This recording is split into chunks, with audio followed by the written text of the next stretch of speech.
they switched the play before when Marcus couldn't get it inbounded with Hayward and Favors. So we wanted to try to get that switch again. So we just ran a little action to get that switch again, and then Gobert was on the ball, so he wasn't at the rim.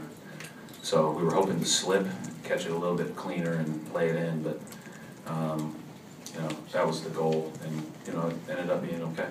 Do you think you surprised them by going underneath Tyler?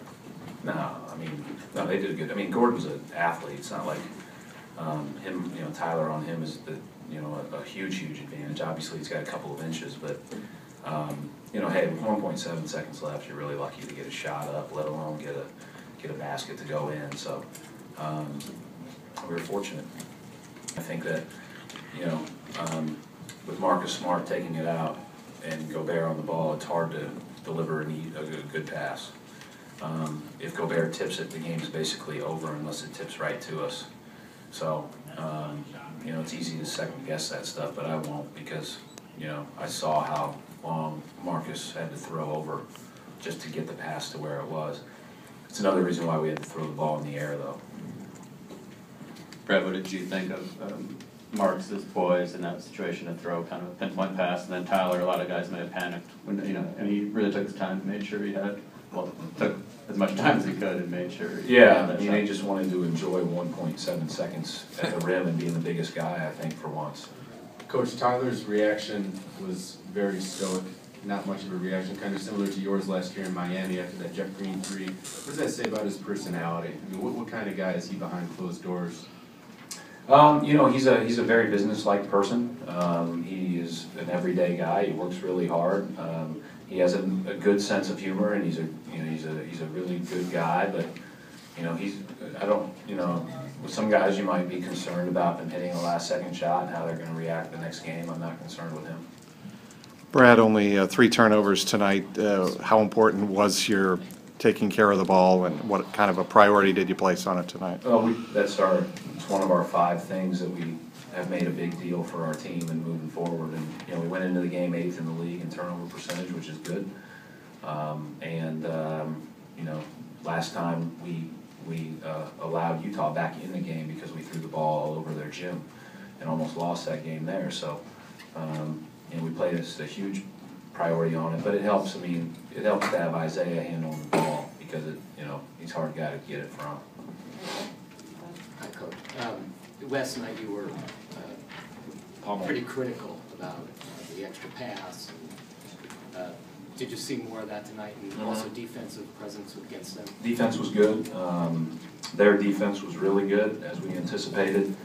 We tried to make the extra pass. I thought we missed a lot of shots in the first half that, you know, we're probably uncomfortable because we're already a little wary of their length on the interior, and maybe we've already taken it in too deep on a couple of occasions, and now we're not feeling as good. But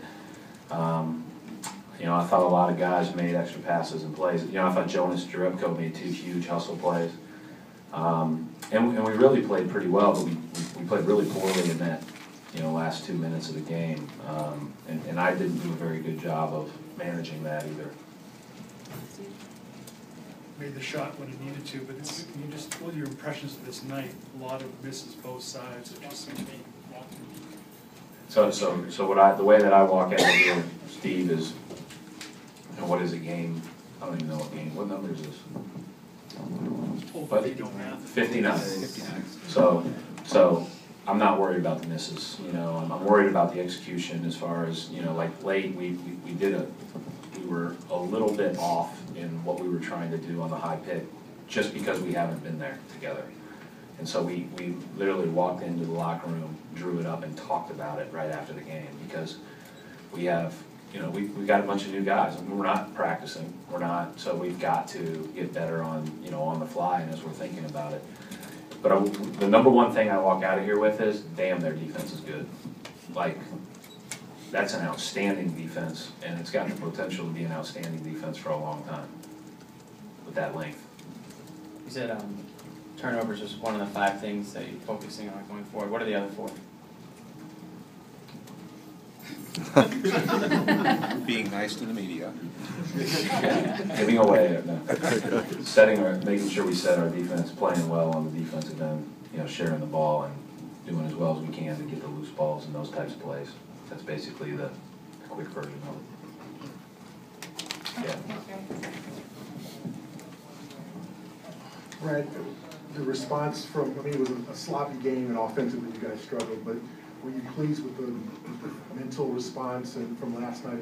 Because you said you Yeah, didn't know no what to question. expect. And they were having fun at the end, and they were encouraging of each other at the end. And, you know, that was a sloppy game on offense because both teams were guarding really hard. And that's an encouraging thing. Now, their length bothered us. It bothered us bad. And, you know, but I thought our quickness bothered them a little bit too.